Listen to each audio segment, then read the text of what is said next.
$100lik radiator ko'rganmisizlar? Men sizlarga ko'rsataman, aniq $100.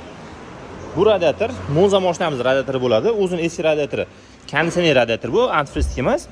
Teshilib qo'ygandi yamalgan. Undan tashqari bunga 1-2 yil bo'lgan. Yana bitta teshigi bor. Xo'p, teshigini yamamasdan yangi qo'yib olmoqchi bo'ldik. Bu narsani 300 kilometrdan chaqirtirdik. $100 summaga. $100 summalik radiator. Buni qo'ymaydigan bo'ldik. Короче, sababini sizlarga tushuntirib o'taman. Sababi ko'rib turibsizlar, to'lburchi emas, bu qiyshagan, ya'ni udar bo'lgan. Bu konteynerda qanaqadir yuklarga kelganda qiyshiq bo'lgan.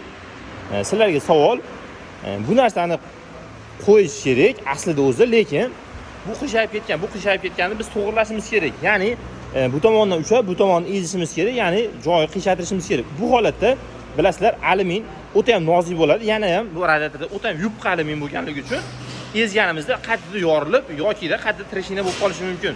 O'shaning uchun tegishli maslahat bermayapmiz o'zimizga. Nima qilaylik, buni qanaqadir joyini to'g'irlaylikmi yoki $100 pulga tushmasdan buni obratni qaytarib yuborib, boshqa tinig'idan qo'ygan ma'qulmi? Kommentariya yozib qo'yish esdan chiqmasin, lekin $100 narsa, misol uchun 200-300 ming bo'lganda resevat qilib, egib to'g'irlab qo'yishimiz mumkin edi, lekin bu $100 radiator. O'shaning uchun to'g'irlagimiz kelmayapti. Qarilar qanaqa qiyshiq holatda. Buni to'g'irlasak, aniq bir joydan treshina bo'lib, qaytadan yorib qolishi mumkin. Nima deb o'ylaysizlar? Kommentda yozib qo'yish esdan chiqmasin.